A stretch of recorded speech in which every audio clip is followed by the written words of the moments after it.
ہماری نظر میں حضرت حسین رضی اللہ تعالی عنہ کا قتل کربلا میں یہ تاریخ کا بدترین ظلم، اس لیے بدترین ظلم کہ آپ غیر مسلموں کے ہاتھوں شہید نہیں ہوئے، بلکہ ان لوگوں کے ہاتھوں شہید ہوئے جو اپنے آپ کو مسلمان کہتے تھے، اور مسلمانوں کی قیادت اس وقت ان کے ہاتھ میں تھی، حکومت ان کے ہاتھ میں تھی۔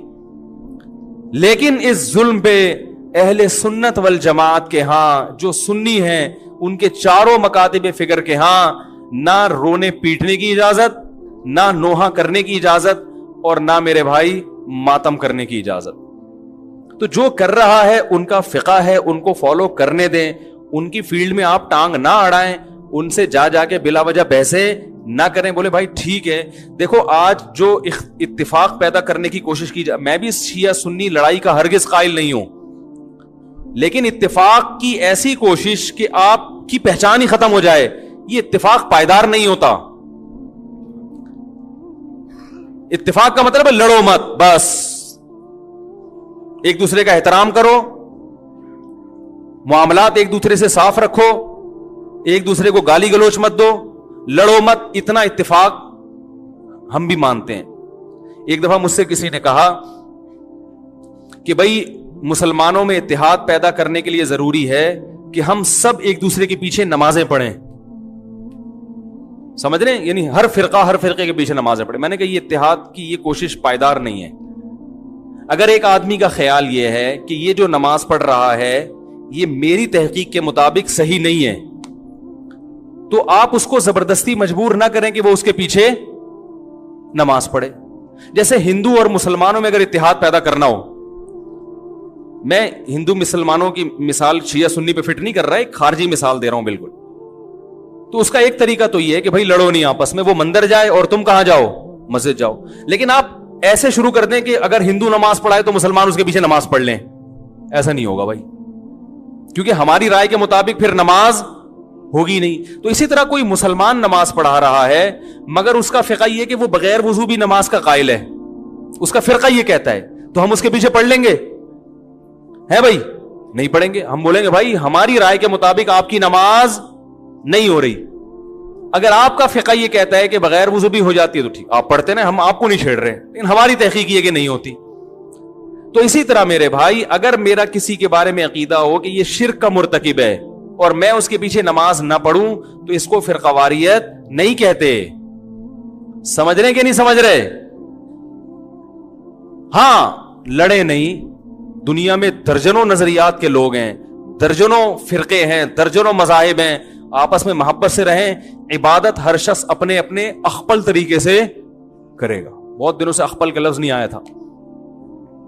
اسی طرح میں یہ سمجھتا ہوں یہ مشرک تو نہیں ہے، تو توحید پرست، مگر اس کی نماز قرآن و حدیث کے خلاف ہے بالکل، اور ایسی مسٹیک کر رہا ہے جس سے میری رائے کے مطابق نماز ہی نہیں ہوتی، تو بھی مجھے یہ رائٹ حاصل ہے کہ میں اس کے پیچھے نماز نہ پڑھوں، مگر میں اپنی تحقیق اس پہ تھوپ نہیں سکتا زبردستی۔ تھوپیں گے تو پھر قواریت بڑھے گی۔ بہت مشکل ہے بھائی، بہت مشکل ہے سمجھانا۔ تو مجھے لوگ پوچھتے ہیں کہ فلاں کے پیچھے نماز پڑھو، میں کہتا ہوں بھائی نہیں پڑھو، کہنے سے پھر قواریت پیدا ہوگی۔ میں نے کہا نہیں ہوگی پھر قواریت پیدا، اگر آپ کی رائے کے مطابق اس کی نماز قرآن و سنت کے مطابق نہیں ہے تو آپ نہ پڑھیں۔ شیعہ سنی ہمیشہ سے آئے ہیں اور ایک دوسرے کے پیچھے نمازیں بعض نے پڑھی بھی ہیں، بعض نے نہیں بھی پڑھی ہیں، اور یہ بھی حدیث سے ہمیں ملتا ہے۔ دیکھو بنو قریظہ میں رسول اللہ صلی اللہ علیہ وسلم نے صحابہ کی جماعت کو بھیجا اور کہا کہ عصر کی نماز کا وقت جب تک عصر وہاں پہنچ کے پڑھنا ہے، مشہور حدیث ہے۔ راستے میں نماز قضا ہونے لگی، صحابہ کی ایک جماعت کا خیال تھا بھی نماز کا ٹائم ختم ہو رہا ہے، ہم پڑھیں گے نماز۔ دوسری جماعت کا خیال تھا کہ بھئی نبی نے تو اجازت نہیں دی۔ انہوں نے کہا بھئی اس لیے نہیں دی کہ نبی کو تھوڑی معلوم تھا کہ نماز قضا ہو جائے گی۔ ایک فریق نے نماز پڑھی اور ایک نے نماز نہیں پڑھی۔ اب آپ یہ تو نہیں کہہ سکتے جنہوں نے نہیں پڑھی انہوں نے ان کے پیچھے کیوں نہیں پڑھی، کیا وہ ان کو کافر سمجھتے تھے؟ بھائی مسلمان سمجھتے تھے، لیکن ان کا خیال یہ تھا کہ حدیث کا جو مطلب ہم بیان کر رہے ہیں وہ ٹھیک ہے، یہ جو مفہوم پیش کر رہے ہیں وہ ٹھیک نہیں ہے۔ نبی نے جب منع کر دیا تو ان یہ غلط کر رہے ہیں نماز پڑھ کے، لہذا انہوں نے نہیں پڑھی نماز۔ اور جب انہوں نے مقام پہ اثر کی پڑھی تو یقیناً انہوں نے یہ چونکہ پڑھ چکے ہیں، یہ تھوڑی پڑھیں گے ان کے پیچھے اثر کی نماز، ان کی تو ہو گئی ہے۔ تو دونوں فریقوں نے ایک دوسرے کے پیچھے نماز نہیں پڑھی، مگر اس کے باوجود نبی نے دونوں کو ملامت نہیں کی، کیونکہ ایک کا کانسیپٹ یہ تھا کہ بھئی یہ حدیث کے مطابق پڑھنا واجب ہے، ایک کا کانسیپٹ یہ تھا کہ حدیث کے مطابق چھوڑنا واجب ہے. نہیں پڑھی، اپنی اپنی رائے پر عمل کیا. نبی کے پاس پہنچے، نبی نے کسی کو ملامت نہیں کی. نہ تو نبی نے یہ کہا یہ جنت میں یہ جہنم میں، یہ بھی نہیں کہا، کیونکہ دونوں کا مقصد اللہ اس کے رسول کو فالو کرنا تھا. اور نہ نبی نے یہ کہا کہ تم نے ان کے پیچھے نماز نہیں پڑھی تو کیا تم ان کو کافر سمجھتے ہو ہیں؟ کیا وہ انسان نہیں ہے؟ کچھ بھی نہیں کہا. تو عین ممکن ہے کہ میری رائے کے مطابق کسی کے پیچھے نماز نہ ہو رہی ہو تو میں نہیں پڑھوں گا اس کے پیچھے نماز. آپ مجھے گن پوائنٹ پہ مجبور نہیں کر سکتے. اور اس کی نماز میرے پیچھے اس کی رائے کے مطابق نہیں ہو رہی تو نہ پڑھے، کچھ کوئی حرج نہیں ہے اس میں. ہاں، بلا وجہ کفر کے فتوے لگا کے ایک دوسرے کے پیچھے نمازیں چھوڑ دینا یہ غلط ہے. نہیں آ رہی بات سمجھ میں؟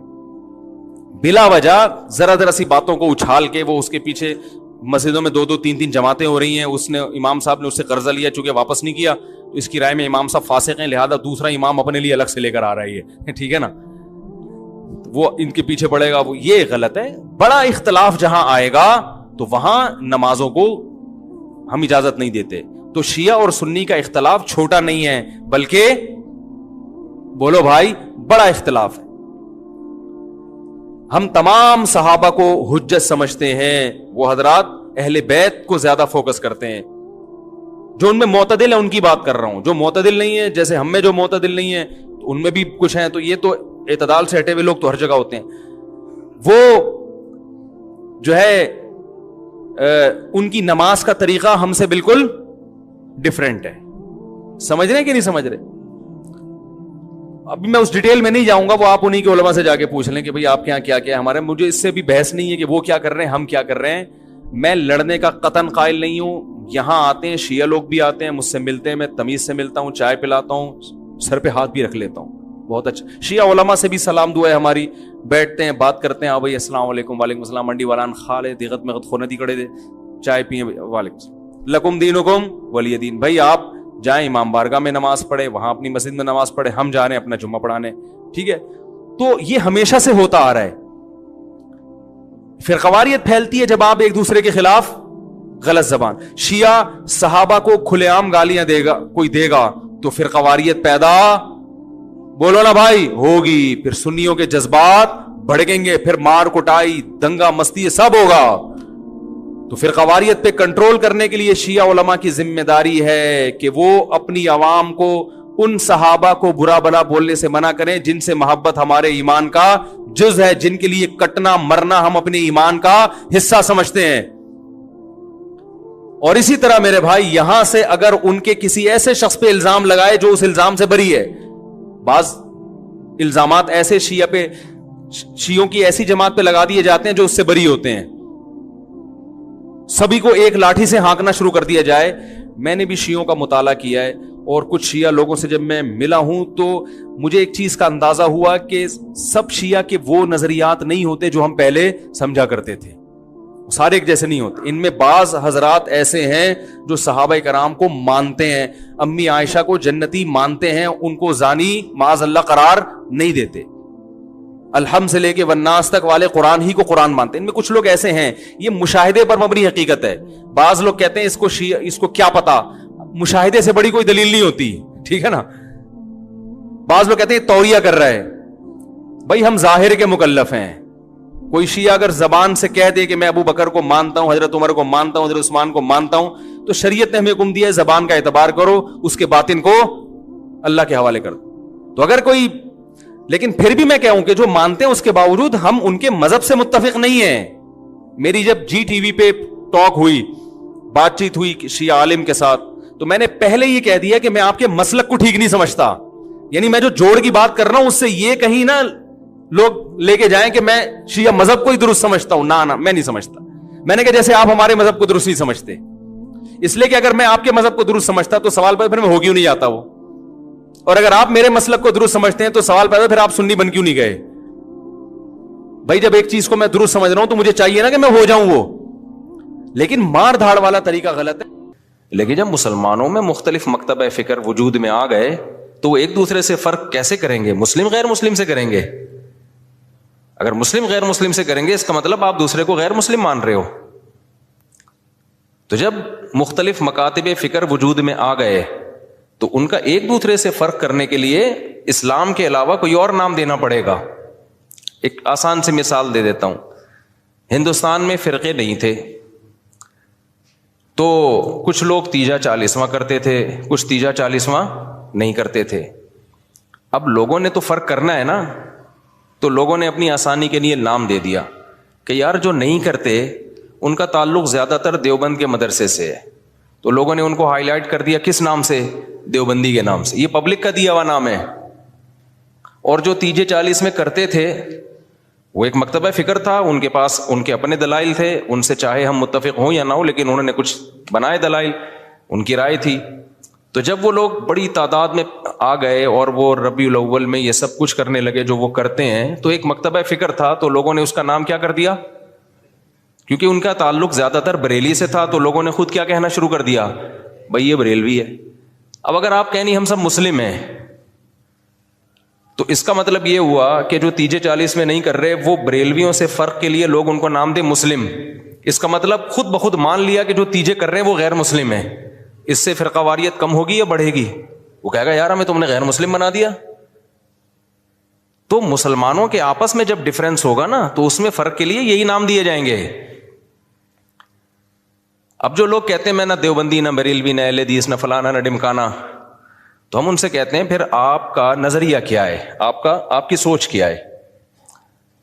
تو جو آپ کی سوچ ہے تو وہ سوچ کے لوگ تو پہلے سے پائے جاتے ہیں, تو وہی تو ہو گیا. نام آپ نے وہ نہیں رکھا لیکن وہ سوچ آپ کی پائی جاتی ہے. اور جب آپ اپنے آپ کو کہیں گے مسلم مسلم مسلم, تو یہ غیر مسلم سے فرق کے لیے تو مسلم کہا جائے گا, لیکن آپس میں فرق کے لیے اگر مسلم کہہ رہے ہیں اٹ مینس دوسرا کیا ہے, آپ اس کو غیر مسلم مان رہے ہیں.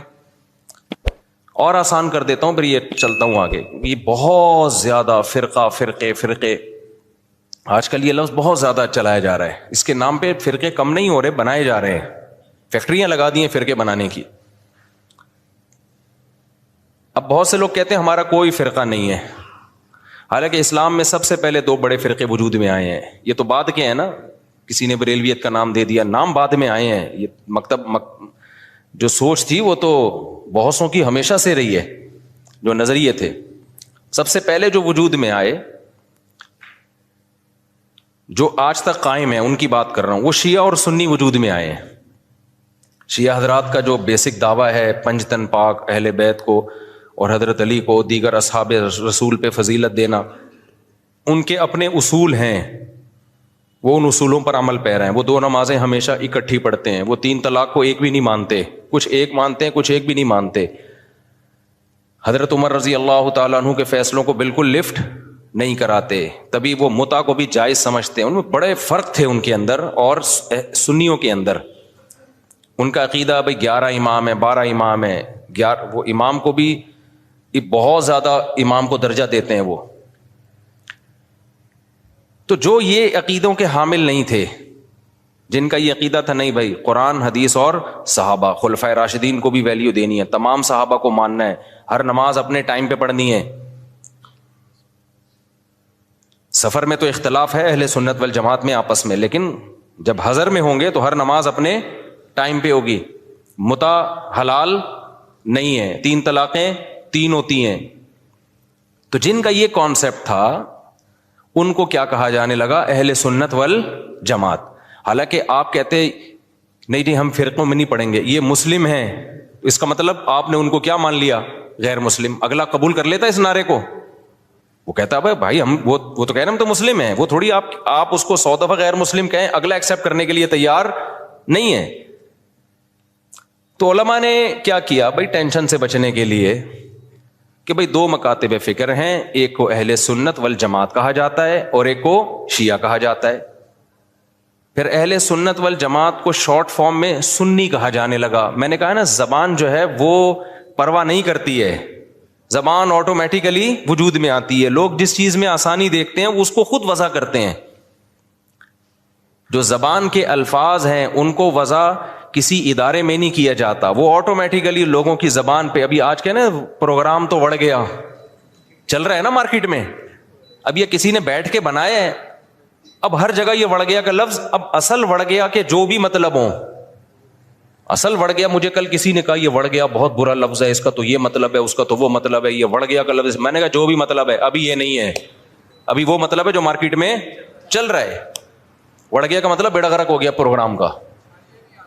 اچھا چھالیاں بھی آ گئی, میم سے بہت آ رہی ہیں, پروگرام تو بڑھ گیا.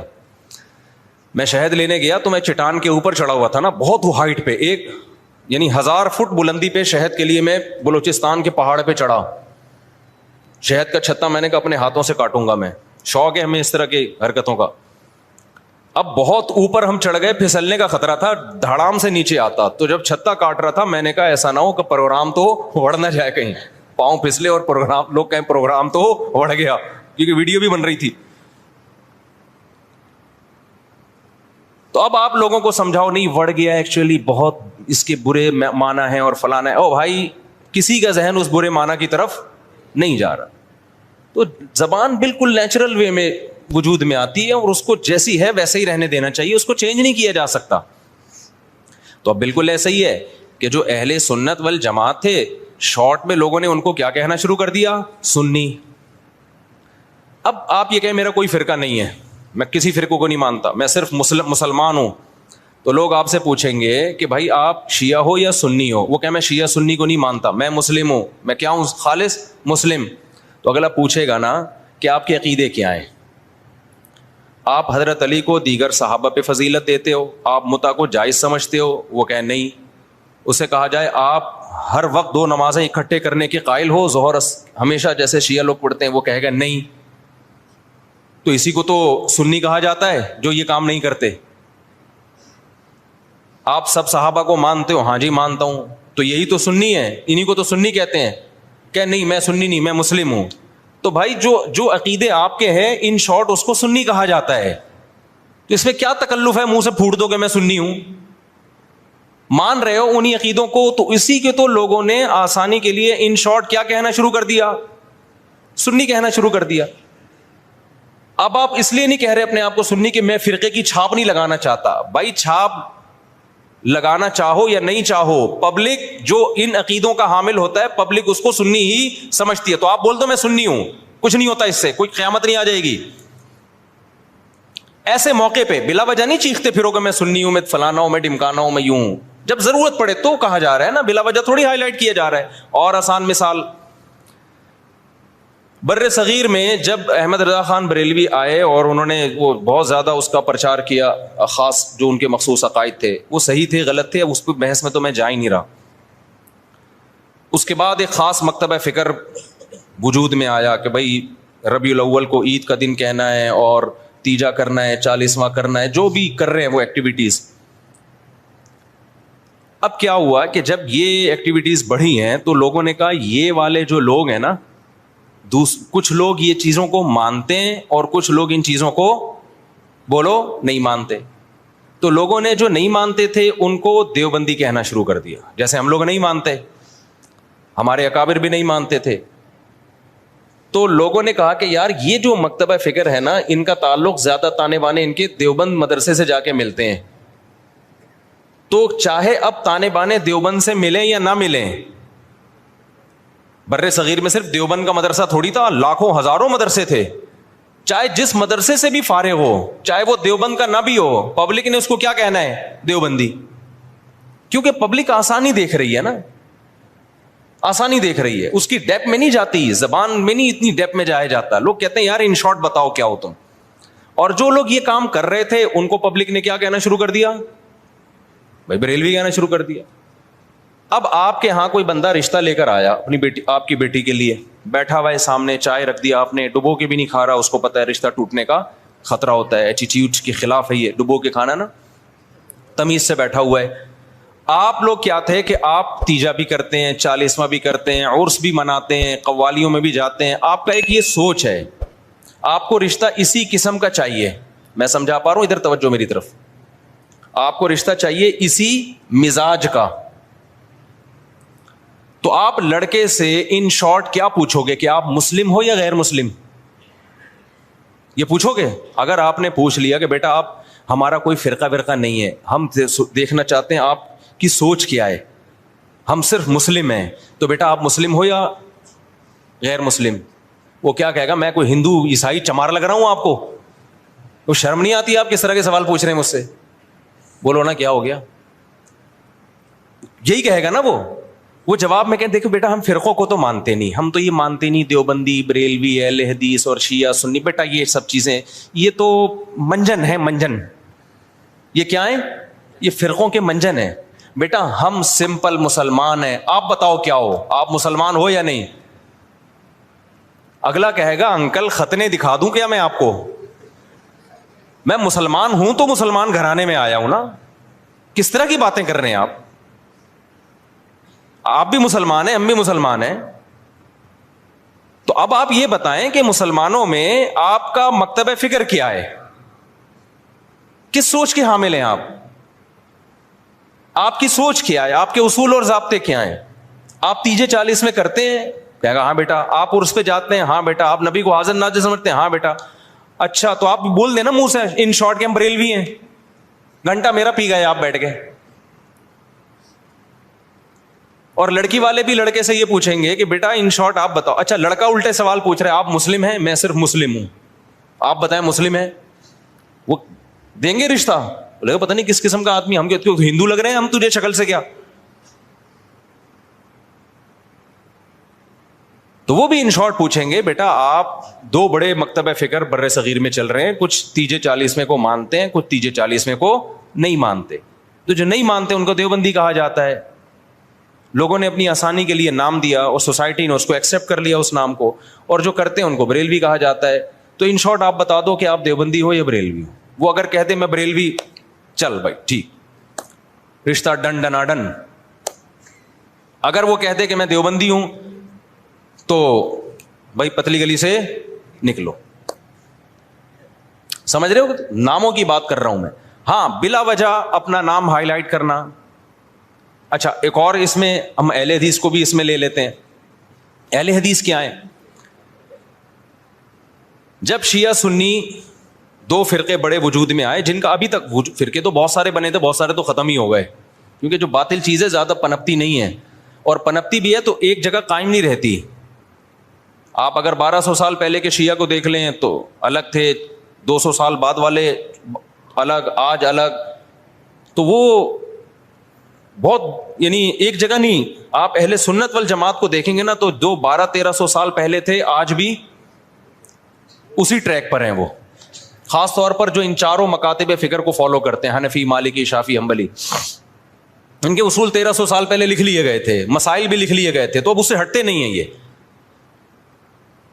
آپ کو حنفی 800 سال پہلے کا بھی وہی نظر آئے گا جو آج تھا, شافعی 800 سال پہلے کا بھی ویسے نظر آئے گا جیسا آج تھا. اگر تبدیلی ہوئی ہے تو بدعت کے حوالے سے ہوئی ہے, کسی میں بدعتیں آ گئیں, کسی میں بدعتیں, کوئی ایکسٹریم لیول پہ ادھر چلا گیا, کوئی مسائل کے معاملے کی بات کر رہا ہوں. جو اسلامک لا ہے, لا نہیں چینج ہوا کیونکہ وہ ریٹن فارم میں آ چکا تھا پہلے. تو اب میں عرض کر رہا تھا کہ دو فرقے بڑے وجود میں آ گئے. ایک کو کیا کہا جاتا تھا؟ شیعہ. ایک کو کیا کہا جاتا تھا؟ سنی. تو سنیوں کا جو اصول اور ضابطہ تھا وہ یہ تھا کہ قرآن سے مسئلہ دیکھا جائے, پھر نبی صلی اللہ علیہ وسلم کی صحیح احادیث سے, اس کے بعد صحابہ. تو انہوں نے اس اصول کو سامنے رکھ کے ریسرچ کی, اور باقاعدہ جیسے حدیث کو ریٹن فارم میں محدثین لے کر آئے کہ بھئی اب سینہ بسینہ کب تک چلے گی, اس کو ریٹن فارم میں لے کر آؤ, کتابیں لکھو, ضائع ہو سکتا ہے علم. تو اسی طرح جو مسائل تھے, یہ جائز ہے, یہ ناجائز ہے, یہ مکروہ ہے, یہ حرام ہے, یہ مکروہ تنزیہ ہے, فلاں کام کرنے سے سدا صاحب واجب ہوتا ہے, فلاں غلطی کرو تو سدا صاحب نہیں, پوری نماز ہی لوٹانی پڑے گی, ہزاروں مسائل تھے نا. تو ائمہ کرام نے اجتہاد کیا اور مسائل کو ریٹن فارم میں لانا شروع کیا. تو جو اہل سنت والجماعت تھے وہ ان کے 4 مکاتب فکر وجود میں آئے. جو کام امام ابو حنیفہ نے کیا, اس کام سے جو متاثر ہوئے اور اس طریقے کو جنہوں نے فالو کیا ان کو کیا کہا جانے لگا؟ حنفی. اور جنہوں نے امام شافعی کو فالو کیا ان کو کیا کہا جانے لگا؟ بولتے کیوں نہیں؟ شافعی. اب آپ بتاؤ جو امام شافعی کو فالو کرتے ان کو اگر ہم مسلم کہتے کہ نہیں حنفی شافعی کچھ نہیں ہوتا, یہ مسلم ہے, اس کا مطلب شافعی اگر مسلم ہے تو حنفی بھی غیر مسلم ہے؟ نہیں آئی میرا خیال ہے بات سمجھ. تو یہ صحیح نام, یہ نام صحیح ہوتا؟ جنہوں نے امام مالک کو فالو کیا ان کو کیا کہا جانے لگا؟ مالکی. جنہوں نے امام احمد کو فالو کیا انہوں کے کیا کہا جانے لگا؟ حنبلی, جیسے کہ سعودی عرب میں. تو اللہ کا کرنا ایسا ہوا کہ یہ 4 اماموں کا فقہ دنیا میں چلا ہے صدیوں. بہت سارے مسائل میں ان میں اتفاق تھا. کچھ مسائل ایسے تھے کہ 2 امام ایک طرف 2 دوسری طرف, کچھ میں 3 ایک طرف 1 ایک طرف. تو جو اختلافی تھے وہ اب اختلافی رہ گئے ہمیشہ کے لیے, جو اتفاقی تھے وہ کیا بن گئے؟ اتفاقی بن گئے. اب جو اختلافی تھے تو علماء نے کہا کہ بھائی چونکہ اتنے بڑے بڑے ائمہ نے ریسرچ کا کام کیا ہے, یہ اختلاف اب حل نہیں ہو سکا. جیسے رفع الیدین کا مسئلہ اختلافی بن گیا, امام کے پیچھے آمین زور سے کہنی ہے آہستہ کہنی ہے, یہ کیا بن گیا؟ اختلافی. ہاتھ یہاں باندھنے یہاں باندھنے, یہ ذہن میں رکھے سینے پہ ہاتھ باندھنا کسی مجتہد سے منقول نہیں ہے, بلکہ سعودی عرب کے ایک عالم کا بھی کلپ بھی آیا, انہوں نے کہا یہ مکروہ عمل ہے سینے پہ ہاتھ باندھنا, کیونکہ اس بارے میں صحیح حدیث موجود نہیں ہے. تو وہ اگر میں کہتا نا ہندوستان کے کسی عالم کا, تو پھر لوگ کہتے ہیں نہیں یہ تو مانتے ہی نہیں حدیثوں کو, حالانکہ غلط بات ہے, کیوں نہیں مانتے بھائی. لیکن سعودیہ کے, تبھی آپ نے ائمہ حرمین کو بھی دیکھا ہوگا سینے پہ ہاتھ نہیں باندھتے, وہ بھی نیچے ہاتھ باندھتے. تو چاروں اماموں میں کسی کے ناف کے اوپر ہے, کسی کے ناف کے تھوڑا سا اوپر, کسی کا ناف کے بالکل اوپر. ایسا چاروں میں سے کسی کی ریسرچ نہیں ہے کہ سینے پہ ہاتھ باندھے جائیں, یہاں یوں کر کے ہاتھ باندھے جائیں. خیر جو باندھتے ہیں ہمیں ان سے کوئی چڑ نہیں ہے, کوئی اتنا بڑا ایشو نہیں ہے یہ. میں تو صرف یہ بتا رہا ہوں کہ یہ جو الزام لگایا جاتا ہے نا کہ یہ لوگ حدیثوں کو نہیں مانتے, یہ الزام غلط ہے. کیونکہ حدیثیں میں ہوتا نا تو یہ 4 اتنے بڑے بڑے مجتہدین جن کو پوری امت نے, جو تابعین تبع تابعین کے دور کے لوگ تھے, ان کو تو حدیثیں زیادہ پہنچی تھیں اور حدیث کی سند کی تحقیق یہ زیادہ اچھے طریقے سے کر سکتے تھے, یہ قائل ہوتے اس کے. تو ابن خزیمہ کی جو روایت ہے سینے پہ ہاتھ باندھنے والی, وہ صحیح روایت نہیں ہے.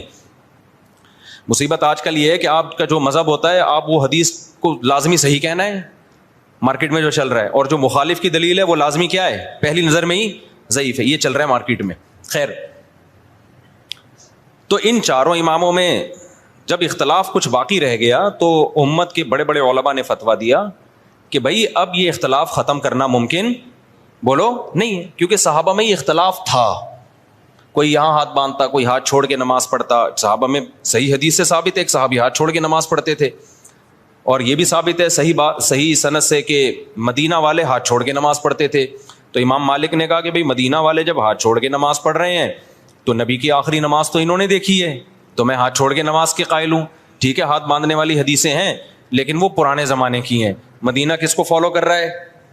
نبی کے آخری عمل کو فالو کر رہا ہے, تو میں ہاتھ چھوڑ کے نماز. تبھی مالکیہ پوری دنیا میں جہاں بھی ہیں کیسے نماز پڑھتے ہیں, بولتے کیوں نہیں ہاتھ چھوڑ کے.